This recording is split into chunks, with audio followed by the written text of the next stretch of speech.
నీ భార్యను పొగుడు, నీ భార్యను పొగుడు. ఎందుకంటే మనం ప్రపంచంలో పొగిడితే పొగడదగ్గ వ్యక్తులు మన లైఫ్లో ఇంపార్టెంట్ పర్సన్స్ ఎవరైనా ఉన్నారంటే నన్ను నమ్మొచ్చిన భార్య. నేను తన్న పొగడపోతే ఇంకెవరిని పొగడ.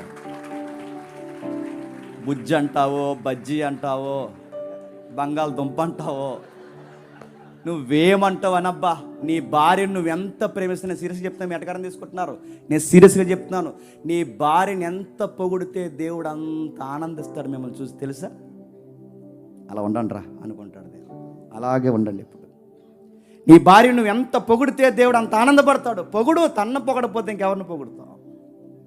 కానీ తను పొగుడుతాడా? నువ్వు వచ్చాక మా కొంప ఎలా తయారైందంట. నువ్వు వచ్చాకే, అంతకుముందు మేము బాగానే ఉండేవాళ్ళు, వచ్చావు తగలడ్డావు, ఎట్టావు భూతంలాగా కొంపలో అడుగు. ఇవన్నీ దేవుడు చూస్తాడు తెలుసా?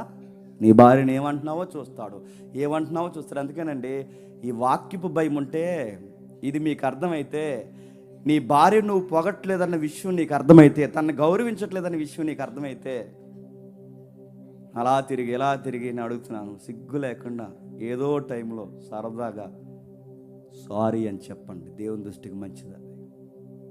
నిజంగా చెప్తున్నాను, దేవుని దృష్టికి మంచిది అది. క్షమాపణ అడగండి. ఎందుకంటే ఆమె నీ పార్ట్నర్, నేను నమ్ముకుని వచ్చింది. తనకి క్షమాపణ చెప్పు.